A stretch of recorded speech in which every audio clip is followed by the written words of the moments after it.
Hello दोस्तों, मेरा नाम है देव और मैं रहता हूँ अपने घर के अंदर। होप सो कि आप लोग बढ़िया होंगे। ये है मेरा व्लॉग और करते हैं अपने जीवन की शुरुआत। हमें दिखे तो जीवन साथी परिंदों को देखने के बाद हम हो चुके थे खुश और आसमान को देखकर तो दिल गार्डन गार्डन हो रहा था। इसी बीच हमने देखा हमारे खाने पर किसी की नजर पड़ी है और ये है खून चूसने वाली मक्खी। हमने इसे उंगली करके दिया भगा। तुम मानो या ना मानो, तुम बदल गए। अच्छा। फिर दिखे हमें बर्तन जिन्हें हमने कर दिया शिफ्ट। फिर जो हमारी बहन आलू की सब्जी बना के गई थी उसे हमने कर दिया कटोरे में शिफ्ट करने के बाद दोस्तों हमने उसे दिया ढकने के बाद हमें दिखी कटोरी। बात तो सही है। दौड़ना तो पड़ता है। इसको भी रख दिया हमने इसकी सही जगह पर। फिर हमने फेंक दिया कूड़ा हमारा सही निशाने पे नहीं गया तो हमने पटक दिए बर्तन। फिर हमने करा गैस चूल्हा साफ होने के बाद हमने दिया इसको रख और इससे हमने बोला कि तेरी औकात नहीं है। अच्छा जी, ऐसा है क्या?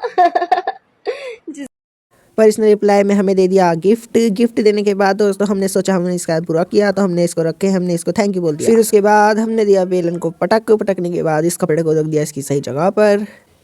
फिर हमने दी चटाई झाड़ने के बाद इसको भी रखना चाहते थे इसकी सही जगह पर ये गई नहीं, इस तो अलग बात है। हमने लिया अपना देसी चिमटे के साथ की हमने सफाई नहीं हो रही थी अच्छी तरीके से, बट हमने करने की पूरी कोशिश। कटोरा हमारा फेंक गए। फिर हमें मिल गई एक चीटी रानी में भी की हमने उंगली करने के बाद ये हो गई गुस्सा और चली गई अपने बिल के अंदर। मुझे अपने घर जाना है।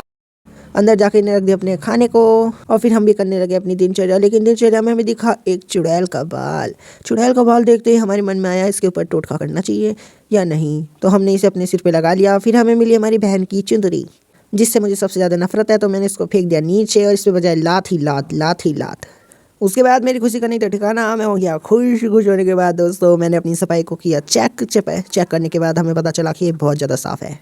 फिर हम पहुंच गए अपनी बसंती के पास। बसंती को छूकर देखा तो ये चल नहीं रही थी। फिर हमने इसको चलाया। फिर करने लगे थे हम इसमें उंगली करने के हो गई ये गुस्सा कुछ भी और फिर से हो गई बंद। फिर हमने देखा प्लग में क्या दिक्कत है, बट प्लग तो टूट रखा था। इसके अंदर हमने झाँक के देखा बट इसमें कुछ दिखाई नहीं। फिर हमने इसको लगा दिया फिर से। फिर बसंती हो गई खुश और हम भी खुश। फिर हम चले नीचे जाने के बाद दोस्तों हमारा देख सकते हो रूम। फिर हमने अपने कान्हा जी को दिया नीला, इनकी कर दी पूजा। उसके बाद हमारे सारे काम फ्री होने के बाद हम चल दिए गेट खोल के चीजी लेने, क्योंकि मैं 2 साल का बच्चा हूँ, मैंने आपको पहले ही बताया था दोस्तों। फिर हम चीजी को छूने लगे तो चीजी वाली आंटी ने दिया टाटर कैंपा और चिप्स और पंजाबी तड़का देकर हमें कर दिया खुश। फिर हम वहाँ से चल दिए अपने घर। उसके बाद दोस्तों हमें देखा हमारी बहन का लैपटॉप जो कि हमें बिल्कुल भी पसंद नहीं है, तो हमने दिया इस पर थूकने के बाद हम समझने लगे खुद को स्मार्ट जो कि हम हैं। फिर नहीं आ रहा था मुझे वो समझ में, तो मैंने ली उंगली को रखा अपने लिप्स पे और हंसने लगा। पर इसमें मेरी शक्ल लग रही जोकर जैसी, तो मुझे पसंद नहीं आया। फाइनली फिर हुआ हमारा इंतज़ार ख़त्म, क्योंकि हमारी नल्ली बहन आ चुकी थी हमारे घर पे। अब था हमें मम्मी का इंतज़ार जो कि हुआ पूरा। मम्मी भी आ चुकी है घर पे। इसी के साथ दोस्तों ये व्लॉग होता हमारा यहीं पे समाप्त। अच्छा लगा तो लाइक करें, फॉलो करें, सब्सक्राइब करना ना भूलें। लाइक और सब्सक्राइब ज़रूर करें दोस्तों। आज के लिए फिलहाल इतना ही। आपकी तरह मैं भी मायूस हूँ, लेकिन उम्मीद पर दुनिया कायम है। दिल दुखा है लेकिन टूटा तो नहीं है और उम्मीद का दामन छूटा तो नहीं है।